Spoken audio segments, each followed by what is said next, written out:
Beşinci aş yapacağımız. Qaysi aşını yapacağımız Nazlı? Katmer. Xatmer öyle. Xatmer yapmak için baştan gerek. Hamurunu yaymaya, Hatice başlay elmazcıknen yaymaya, a sonunda Nazlı. Öyle kızım? Balaban açmaya gerek hamuru. A son ne yapacağımız biz onu kızım? Yağlayıp şekerleyeceğimiz öyle kızım? Aha. Son hamuru açkan son ne yapamız Nazlı? Sarı yağını eritip hamura yapamız ve hamurdan yiyemiz öyle kızım? Yap. Tez soğumasın sarı yağ kızım. Son eline abla bütün hamurdan yaymaya gerek sarı yağı. Tez o soğumasın çünkü. Maşallah benim kızım maşallah.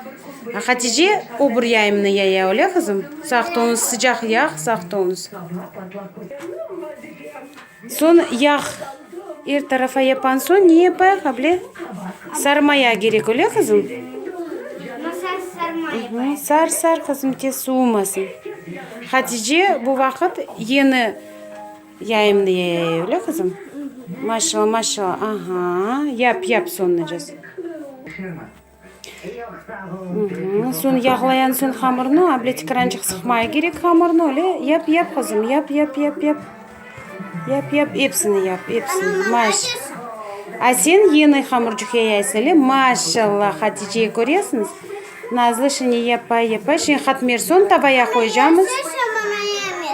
Ben sana yardım etmeyeyim. Sen uzun yapasın doğru. Tataka uzun yapay. Sen de uzun yapaysın. Maşallah.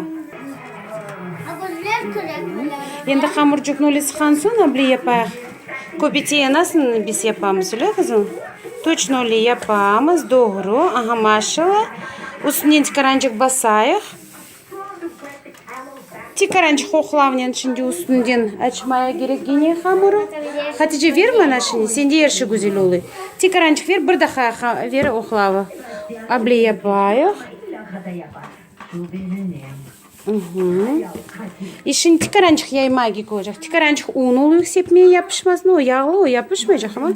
Gene de abla tıkarancık üstünden. Sana. Tıkarancık üstünden yay. Pek değil. Aha. Tıkarancık yay. Maşallah. Sana da uncuk sana da.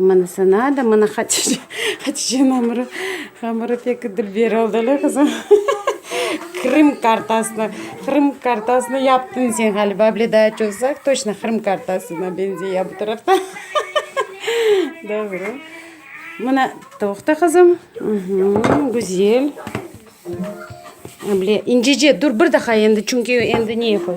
Tikaran pekçe basıp netsek kızım. Abla. Pide şeklinde gerek yapmaya. Tez pişsin. Abla incece olsa. Ebeta kimin nasıl tavası. Bizim tavamız balaban. Onun için biz balabanca yapayıq. Kimin küçük tavası. Ona göre hamurcuğunu tikaran küçükçeye gerek yapmaya. Toxta. Elmazcık. Oldu bizim hamurcuğumuz hazır. Şimdi biz onu tavaya koyacağız. Son tavadan son çıkan son üstüne tıkarancık şekercik sepeceğiz ve xatmerimiz hazır. Şimdi biz xatmerini sıcak tavanın içine koyduk. Şimdi bir tarafı pişsin. İsterseniz kapakta üstüne kapatmaya mümkün. İsterseniz kapak kapatmaya üstüne mümkün. İsterseniz kapaksız. Kapak neden güzelce olur. Bir tarafı pişsin son. O bir tarafına çevirip. Pek lezzetli aş. Bu Kırım Tatarların milli aşları.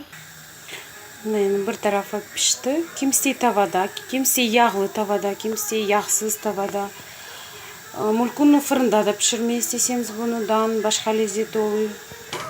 Bunu biz endi pişirdik. 2 tane xatmer. Üstüne sıcak olanda şeker sepmeye gerek. Biz yağsız yaptık. Tavaya yağ koymadık. Kuru tavada yaptık. İsteseniz yağlı tavada mümkün yapmayın. Aytxaным gibi fırında yapsanız daha başka tadı olacak bu xatmerin. Ne kadar ince yayılsa, hamur açılsa o kadar daha lezzetli oluyor. Anazı bol bakayım nasıl oluyor kızım. Bol tıkırancı. Göster nasıl bolunuyor. Ne için adı hatmir? Çünkü o hat oluyor. Yağlı çünkü hamuru. Onun için hat. Tabii biz onu bu Kırım Tatarlarının milli aşlarından. Bize ana babalarımız öğrettiğimiz güzel. Beğendik biz bunu aşağıyız. Beğeniyoruz. Balalar da pek beğeniyor. Öyle kızım? Beğendiniz? Hatice lezzetli? Hatice beğendin? Yaşa. Aş tatlı olsun. Sağ olun. Nazlı siz söyleyin aş tatlı olsun. Aşk tatlı olsun. Aşk tatlı. Hatice sen kuraytmadın. Aşk